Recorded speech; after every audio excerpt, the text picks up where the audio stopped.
Oi, eu sou o Marcos e eu vim aqui na escola João 23, no dia 21/11/2024, para entrevistar a minha professora de estudos amazônicos, Ieda. Oi, tudo bem? Sou a professora Ieda, de estudos amazônicos, de história, e vim para dar uma entrevista aqui com meus alunos. Vamos lá.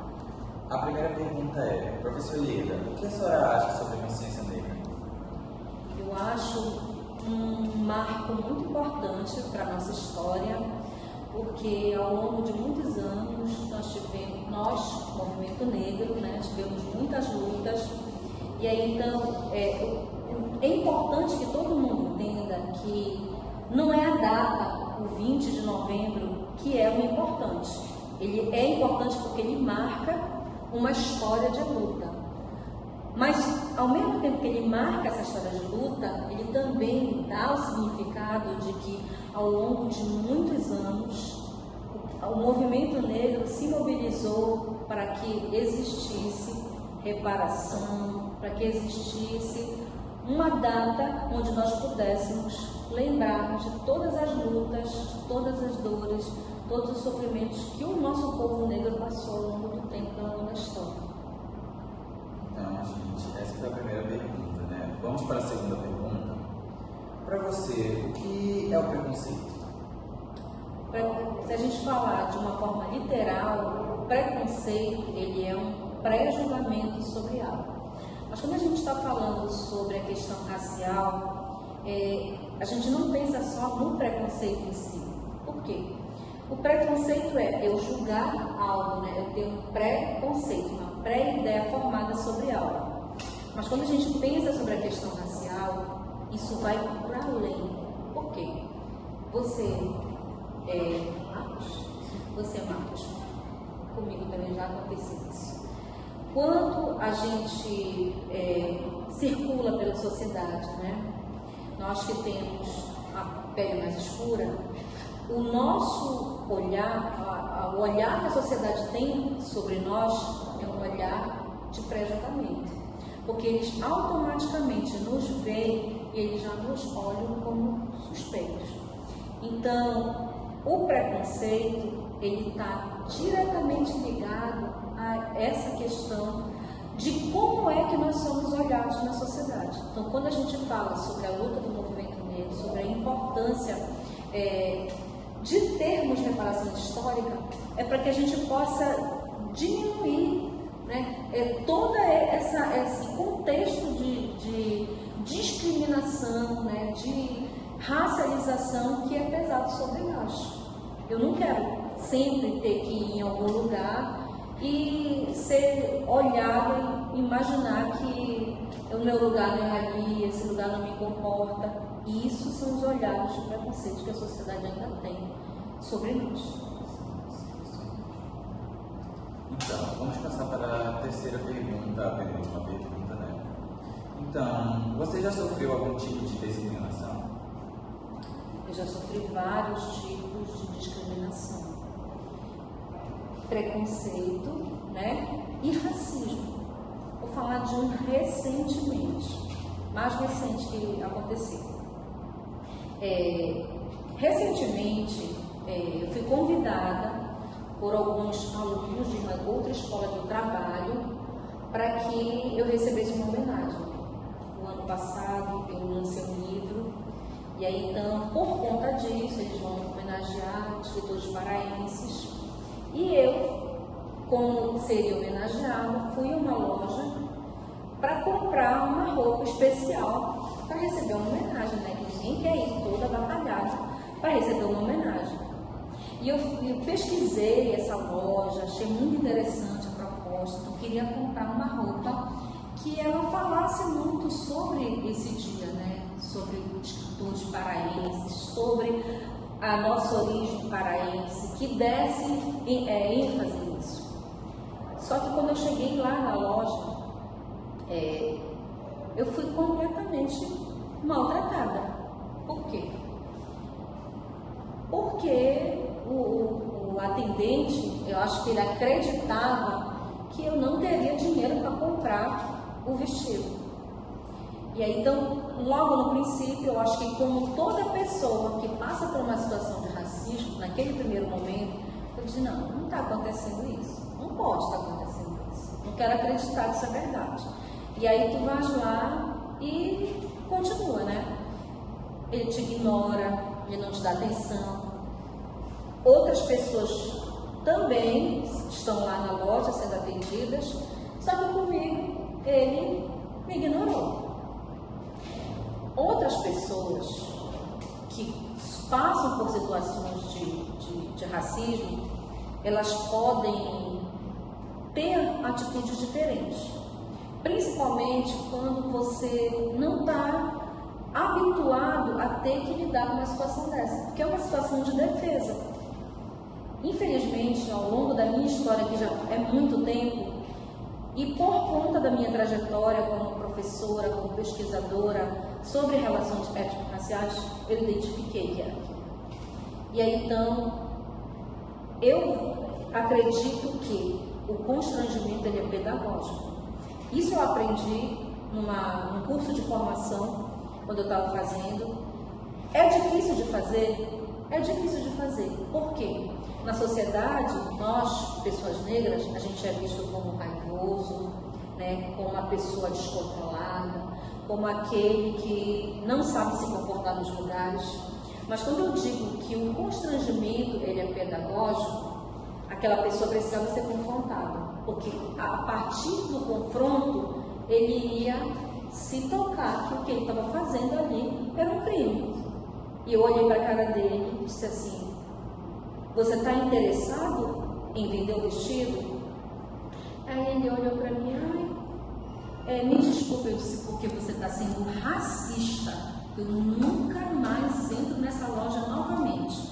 Eu só entrei aqui porque o vestido era muito específico.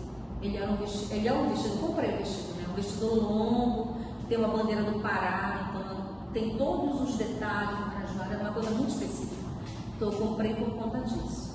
Mas eu o confrontei. E aí, quando ele foi confrontado, é igual como muitas outras pessoas na sociedade. Quando elas olham e dizem assim, eu não sou racista, todos nós somos. Todos nós somos, inclusive eu.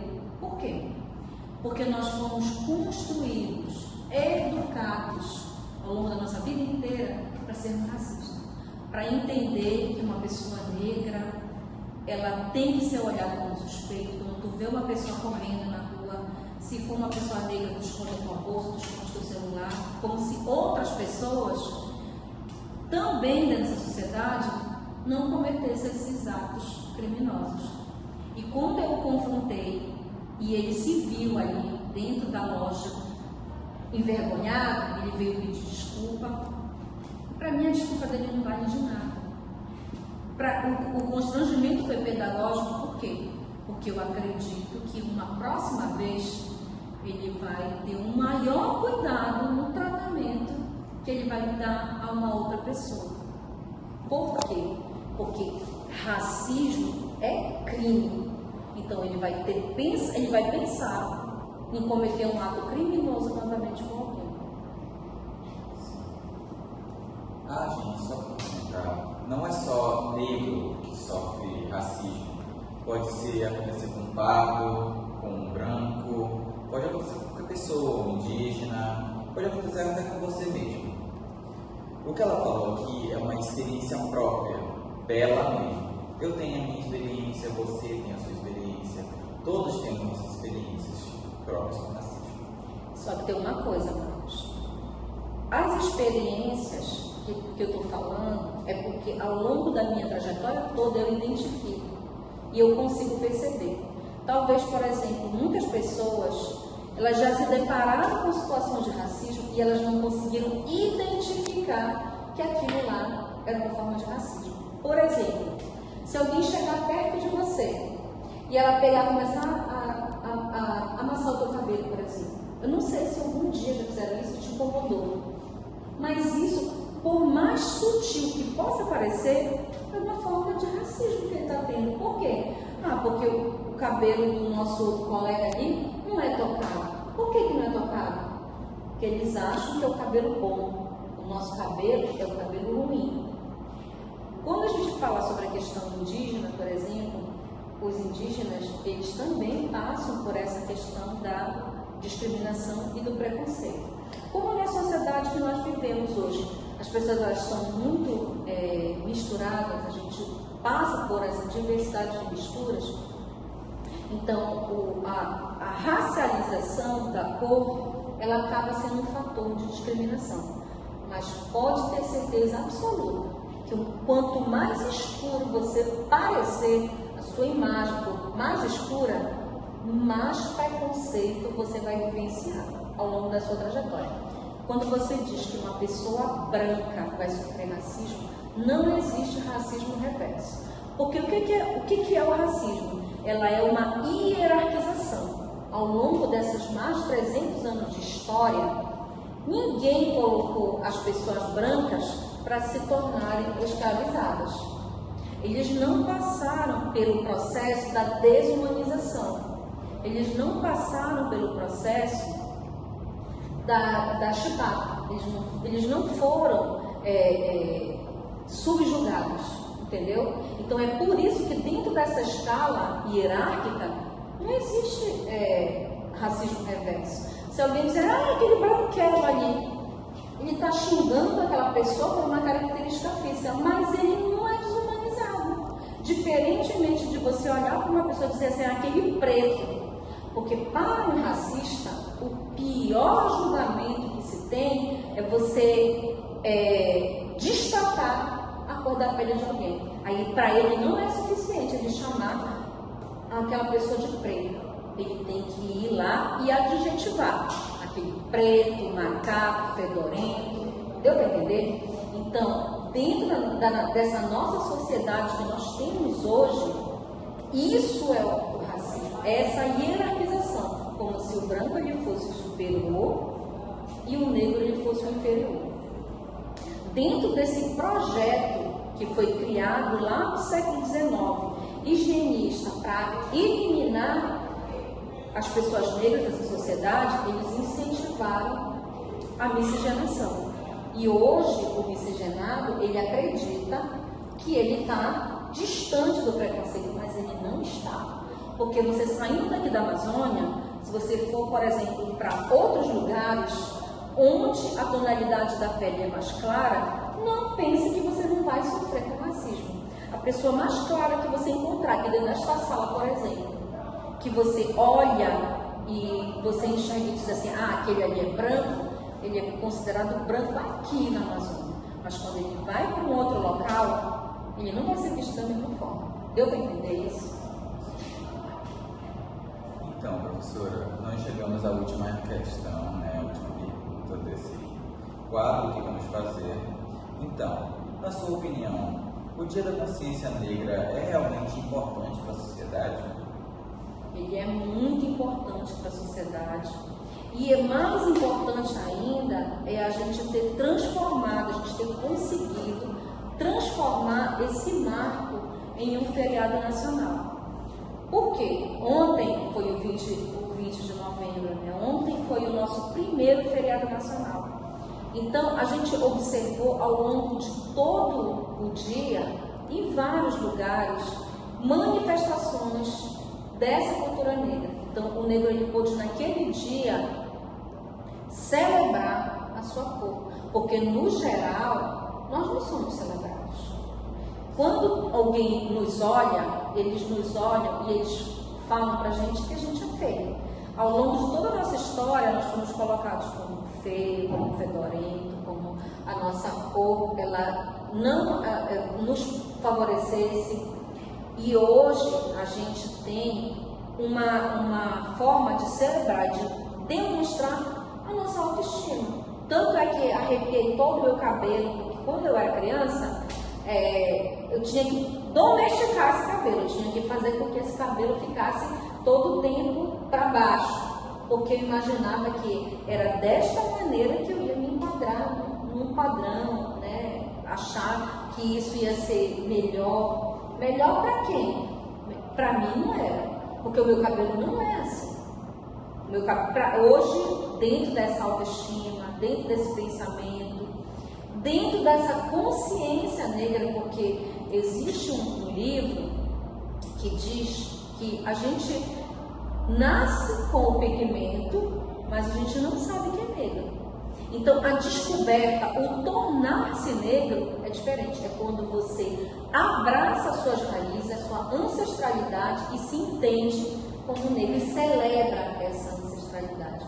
Por isso que é importante esse marcador dizer que é importante a consciência negra. Tem um monte de gente por aí que eu até vi ainda uns memes lá na internet dizendo: ah, não existe consciência negra, tem que existir consciência humana. É correto, todos nós somos humanos, né? Só que quem é o humano que é desumanizado? Que ao longo de toda a sua história, ele é colocado como animal, que ele é visto como macaco. Então, é importante sim que nós tenhamos o nosso dia de celebrar a nossa ancestralidade, de celebrar nossa cor, nosso cabelo, nossos lábios grossos, nossos nariz largos. É importante sim que a gente tenha esse dia. Muito obrigado, professora. Você foi uma ótima pessoa para me entrevistar. Muito obrigado. Obrigada a vocês. Obrigado, gente. Obrigado por nos assistir.